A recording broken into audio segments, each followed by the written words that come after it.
서로 축복하겠습니다. 기쁨을 회복합시다. 당신은 약하지만 주님은 강하십니다.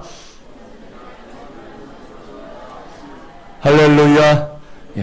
우리 교회는 오늘부터 제8자 특세를 시작합니다. 2015년도 사순절 기간 동안 이어지는 특세를 통해 저도 여러분도 이전과는 또 다른 은혜, 또 다른 응답 받아 누리게 되기를 주님의 이름으로 축복합니다. 이번 특세 기간 동안 저는 구약 성경과 신약 성경을 쭉 읽어나가면서 하루에 한 사람씩 만나보려고 합니다. 오늘은 첫 시간인데요. 오늘은 그럼에도 불구하고의 은혜를 누린 아브라함이라는 제목으로 하나님의 말씀을 전하도록 하겠습니다. 아브라함에 대해서는 이미 많은 것을 알고 있을 겁니다. 아브라함은 자신의 아버지가 그랬던 것처럼 하나님의 음성을 듣고 고향과 친척 그리고 아버지의 집을 떠나 하나님께서 보여주실 땅으로 나아갔던 믿음의 사람입니다. 창세기 12장 7절 이하의 말씀을 보면 아브라함이 가는 곳마다 제단을 쌓고 하나님의 이름을 불렀다고 기록하고 있는데요. 이것은 아브라함이 늘 하나님과 동행하기를 힘썼다 하는 의미 아니겠습니까? 그 증거로 하나님의 이름을 높여드리고 또 하나님께 기도하기를 힘썼다는 말씀인데요. 오늘부터 저와 여러분도 하나님께 기도하기를 힘쓰는 하나님의 종들이 되기를 바랍니다. 그런데 오늘 봉독한 말씀을 보면 우리가 익히 알고 있는 아브라함의 모습과는 사뭇 달라도 너무 달라서 이 말씀을 보는 사람들로 하여금 이렇게 헷갈리게 하는 말씀이 등장합니다. 본문 10절 말씀 함께 봉독해 볼까요? 10절입니다. 그 땅에 기근이 들었으므로 아브라함이 애굽에 거류하려고 그리로 내려갔으니 이는 그 땅에 기근이 심하였습니다. 아브라함이 머물던 땅에 큰 기근이 들었습니다. 아마도 입에 풀칠하는 것조차 힘들 지경이 된 것 같습니다. 우리도 살다 보면 이렇게 예상하지 못했던 일들을 만날 때가 있습니다. 그때마다 나름대로 그 어려움들을 상대해 보지만 스스로 무기력함을 느낄 때가 많습니다. 아브라함이 그런 어려움을 만난 것이죠. 그때 아브라함이 얼마 전까지 보여주었던 모습과는 다른 모습을 보여주고 있다는 것이죠. 앞서 잠깐 설명한 대로 어디를 가든지 하나님의 이름을 부르며 제단을 쌓았던 아브라함이 기근을 만나자 자기의 판단에 따라 애굽으로 내려가는 길을 선택하고 있습니다. 이것이 오늘의 말씀 속에서 아브라함이 실패하고 있는 가장 궁극적인 이유입니다. 여기서 우리 모두는 기억해야 합니다. 하나님과 나와의 관계는 형통할 때에만, 긍정적인 상황에서만 유지되는 것이 아닙니다. 우리의 삶이 형통하지 못할 때에도, 우리의 삶이 누가 봐도 부정적인 상황들로 채워져 있을 때에도 하나님과 나와의 관계는 계속되고 있는 겁니다. 아니, 오히려 그 어렵고 힘든 상황 속에서 하나님께서는 우리 모두를 더욱 구체적으로 그리고 아주 세심하게 만나 주십니다. 이것을 믿어야 합니다. 이것을 알아야 합니다. 그래야 저도 여러분도 실패하지 않을 수 있는 것입니다. 이 새벽에 이곳에 나와 예배하고 기도하는 우리 모두의 입장과 처지는 다 다릅니다. 어떤 성도들은 지금 기적에 해당되는 하나님의 은혜를 누리며 살고 있습니다. 아주 긍정적인 삶의 자리지요. 그러나 어떤 성도들은 풍랑에 해당되는 상황에서 몸부림치고 있기도 합니다. 아주 부정적인 상황입니다.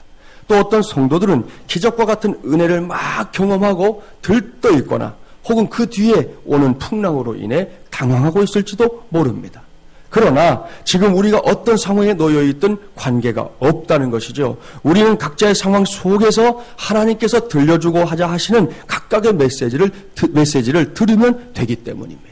특별히 기적 뒤에 찾아온 풍랑을 만난 우리 마중물 열람의 가족들이 있으신가요? 거기서도 분명한 하나님의 메시지를 찾아야 합니다. 홀로 서 있다고 생각하십니까? 아무도 없이 혼자서 풍랑과 싸우고 있다고 생각합니까?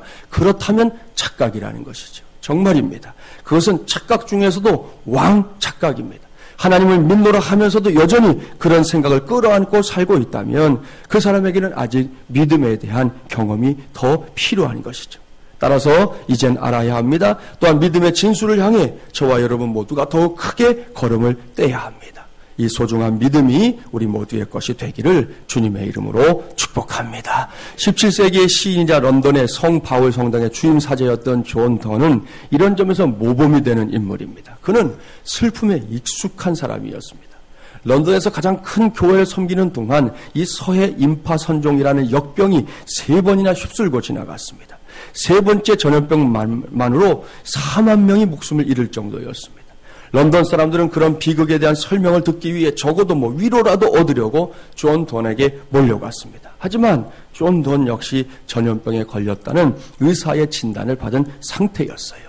6주 동안 죽음의 문턱에서 두려워 떨며 누워있던 그는 누군가가 죽었다는 것을 알리는 교회의 종소리 땡그랑 하고 들을 울릴 때마다 자신이 다음 차례가 될 수도 있다고 생각했습니다. 이처럼 암울한 시간을 지내는 동안 의사는 그에게 독서나 공부는 금지시켰지만 시를 쓰는 것을 허락했습니다. 그가 당시의 고통에 대해 묵상했던 시들을 하나로 모아놓은 책이 있는데 그것이 디보션, 기도라는 책입니다. 이 책에서 존 돈은 사자임에도 불구하고 하나님을 비판합니다. 하나님을 조롱하기도 하고 머리를 조아려 때로는 용서를 구하기도 했고요. 맹렬하게 하나님께 대들기도 했습니다. 그런데 중요한 것은 단 한 번도 존 돈이 하나님을 떠나지는 않았다는 것입니다. 하나님의 존재가 그의 모든 생각과 모든 문장 속에 투영되어 나타났습니다. 그런 시간이 흐르면서 두려움을 일으키는 상황들이 인간의 삶에 항상 내포될 수밖에 없다는 사실을 조금씩 깨닫기 시작했습니다. 생각해 보십시오. 질병은 없는데 재정적인 어려움이 밀려옵니다. 가난하지는 않지만 사람들로부터 배척당할 때가 있습니다. 외롭지는 않은데 실패를 경험합니다. 그와 같은 세상 속에서 존 돈은 선택의 기로에 서 있었던 것이죠. 하나님을 두려워할 것인가 아니면 다른 모든 것을 두려워할 것인가? 하나님을 신뢰할 것인가 아니면 아무것도 신뢰하지 않을 것인가? 결국 존 돈은 자신의 질병이 하나님의 징벌인가 아니면 단지 자연 발생적인 것인가 하는 문제는 결코 중요하지 않다는 결론에 도달합니다. 왜요? 어떤 경우에도 그는 하나님을 신뢰할 것이고 결국 그 신뢰는 하나님에 대한 그의 적절한 경외심으로 표현될 것임을 그가 깨달았기 때문이었습니다. 사랑하는 새벽용사 여러분, 이것이 믿음의 진수입니다. 우리 앞서 믿음을 가졌노라고 말하는 사람들이 보여주는 한결같은 삶입니다. 이들의 믿음은 이른 아침이면 뛸 듯이 하나님의 은혜에 감격하고 찬송하다가 늦은 저녁이면 식어지는 그런 믿음 아니었습니다. 기적을 경험할 때에는 세상에 못할 것이 없을 것처럼 호언장담하다가 풍랑을 만나면 위축되는 그런 믿음 아니었습니다. 무사무탈하고 잘 나가면 하나님께 영광 돌리다가 문턱에 걸려 넘어지면 원망하는 그런 믿음 아니었습니다. 주변 환경이나 상황의 변화에 따라 그리고 사람들의 관계에 따라 왔다 갔다 하는 그런 믿음 아니었습니다. 그들이 가졌던 믿음은 기적 가운데 만난 주님을 풍랑 속에서도 만나는 믿음이었다는 것이죠. 예수 그리스도 그분이 나의 삶 속에서 단 한순간도 떠나지 않는다는 위대한 사실을 확신하는 위대한 믿음이었습니다. 이런 믿음이 바로 세상을 휘젓는 믿음입니다. 세상이 감당치 못할 믿음이라는 말씀입니다. 그뿐입니까? 저 험하고 악한 세상 속에서 진정한 승리를 취할 수 있는 능력 있는 믿음이요. 이번 특세 주제 그대로 나는 비록 약하나 주 예수는 강하다는 사실을 확신하는 믿음인 줄 믿습니다.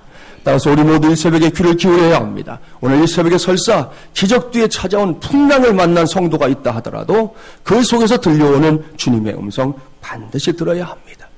사랑하는 자여, 내가 여기 있으니 두려워 말라. 내가 여기 있으니 두려워 말라. 이 음성이 우리 모두가 듣는 음성이 되기를 바랍니다.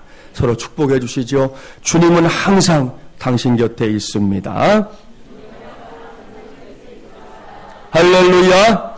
예, 아브라함도 갑자기 닥쳐온 기근 속에서 이러한 하나님의 음성을 들었어야 했다는 것이죠. 그 음성에 순종했어야 했습니다. 그런데 아브라함은 그렇게 하지 못했습니다.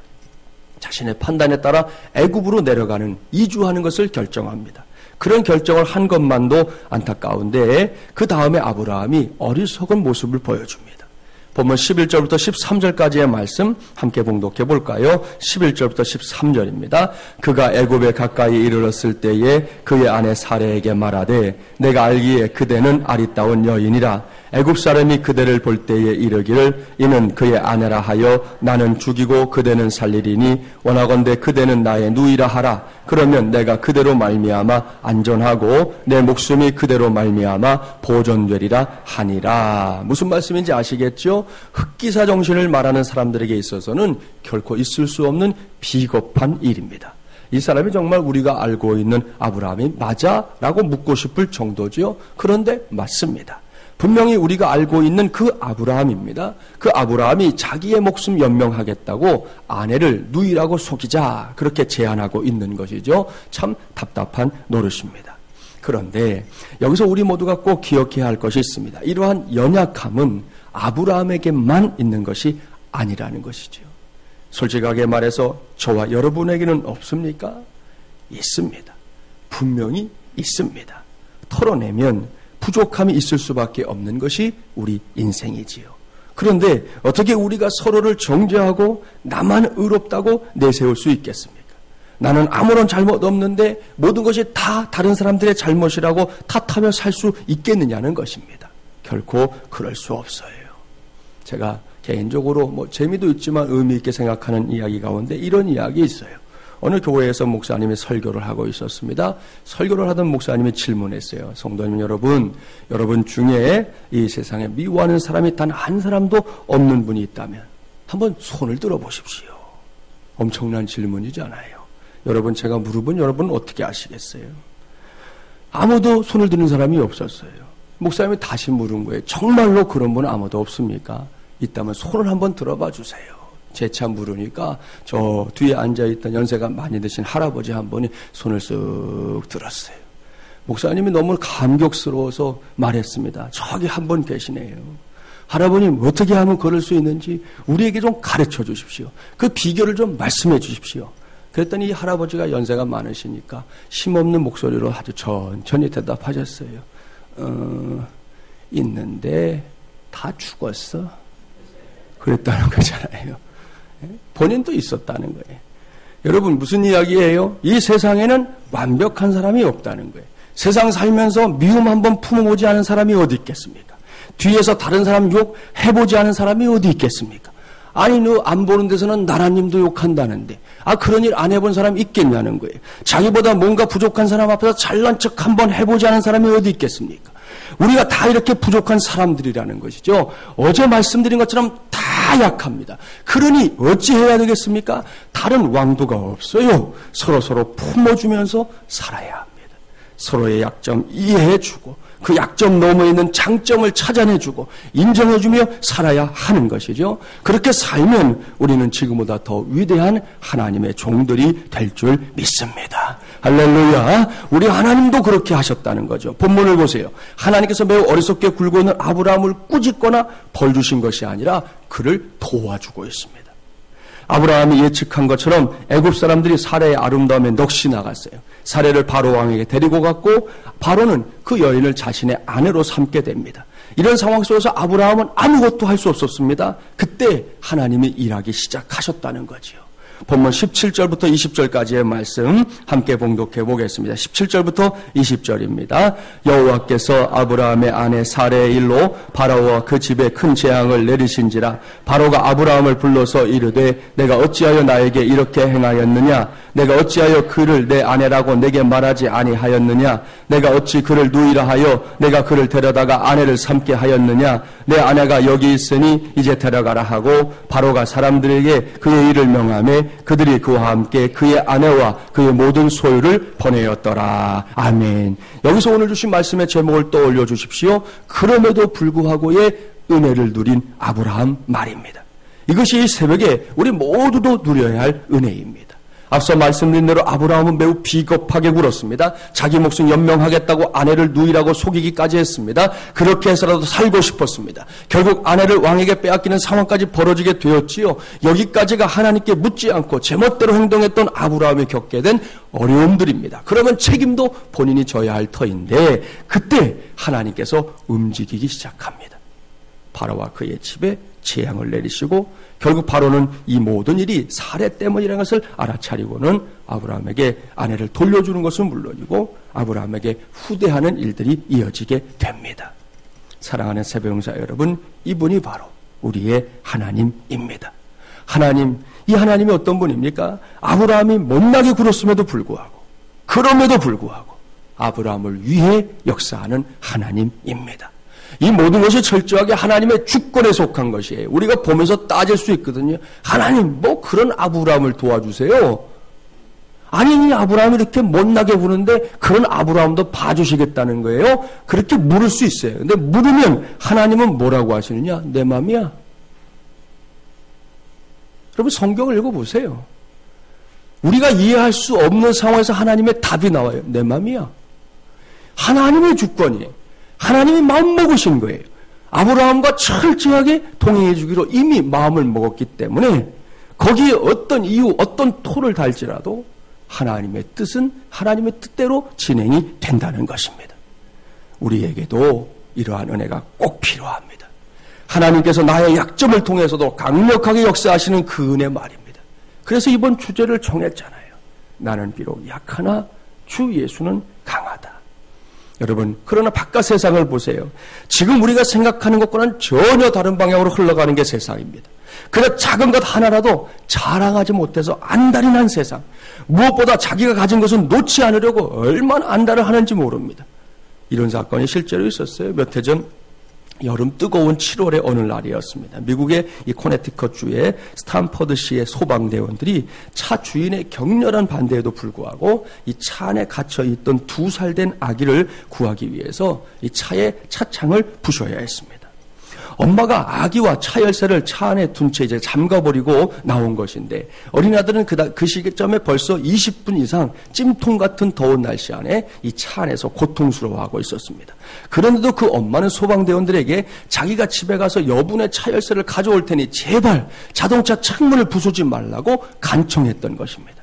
그 엄마의 자동차는 유럽제 고급 아우디 A4형이었는데 우리 돈으로 하면 약 5천만 원 내에 해당되는 가격대를 갖고 있는 차입니다. 전문가들은 바깥 기온이 섭씨 31도인 상태에서 아기가 20분 이상 차 안에 있으면 생명이 위험하다고 지적합니다. 결국 소방대원들의 신속한 조치로 아기는 구조됐지만 그 엄마는 후에 무모한 위험 유발죄로 법정에 서야 했습니다. 이것이 지금 우리가 살고 있는 세상의 이야기. 아기의 생명을 생각하지 않고 고급 자동차 창문이 더 중요하다고 생각하는 사람이 다른 사람도 아니고 엄마였다는 사실은 정말로 충격적이기까지 합니다. 이렇게 세상은 뭔가를 자랑하지 못해 안달이고 그 자랑거리를 지키기 위해서라면 내 아이의 생명까지도 담보로 잡으려고 하는 사람들이 이 세상에 많이 있다는 것이죠. 따라서 우리는 달라야 합니다.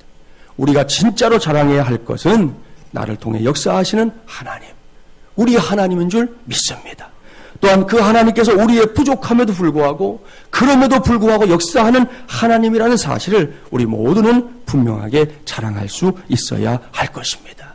특별히 오늘 찬양대가 찬양을 잘해 주셨는데 여러분, 우리가 이 사순절의 의미가 무엇입니까?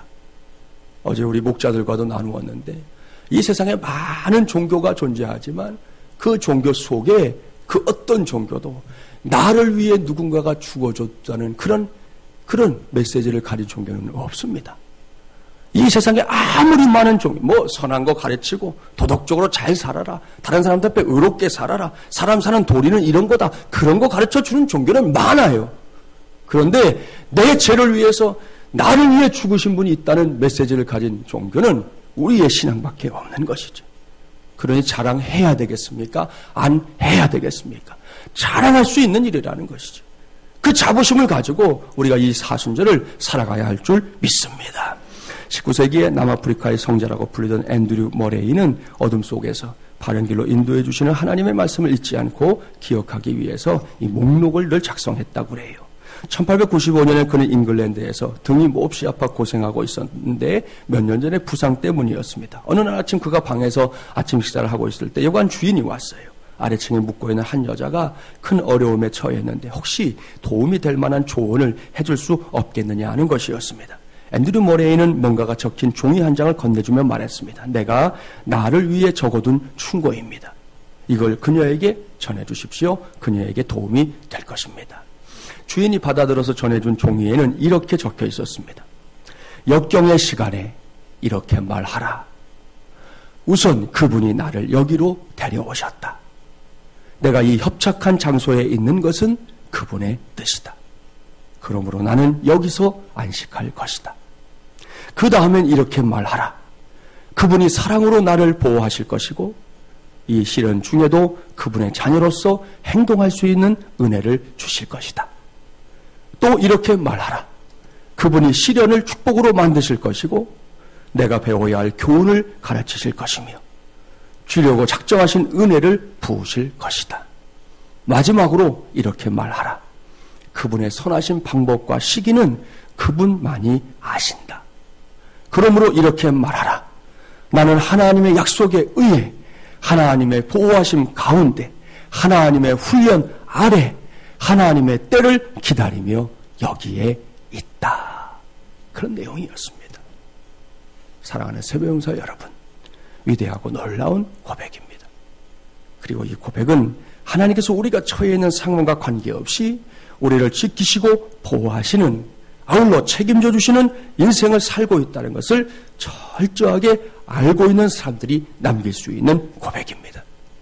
그럼에도 불구하고의 은혜로 역사하는 하나님, 그 하나님이 나의 하나님이 될 때 우리도 고백할 수 있는 믿음의 고백이라는 말씀입니다. 아무쪼록 우리 모두가 동일한 믿음의 고백으로 이전보다 더 풍성한 하나님의 은혜를 누릴 수 있는 이번 사순절이 되시기 바랍니다. 우리가 하나님을 믿고 사는 삶에 하나님이 어떠한 은혜를 주시는지를 기억하는 것, 찾아내는 것, 누리는 것은 우리의 특권입니다. 하나님을 알지 못하는 사람들은 생각지도 못할 일이지만 우리는 그것을 마땅히 누릴 수 있는 특권을 가진 사람들이라는 것, 우리 모두 잊지 마시고 이번 사순절 기간 동안 그 특권을 풍성하게 또한 최대한 누리며 사는 하나님의 종들 되시기를 주님의 이름으로 간절히 축원합니다.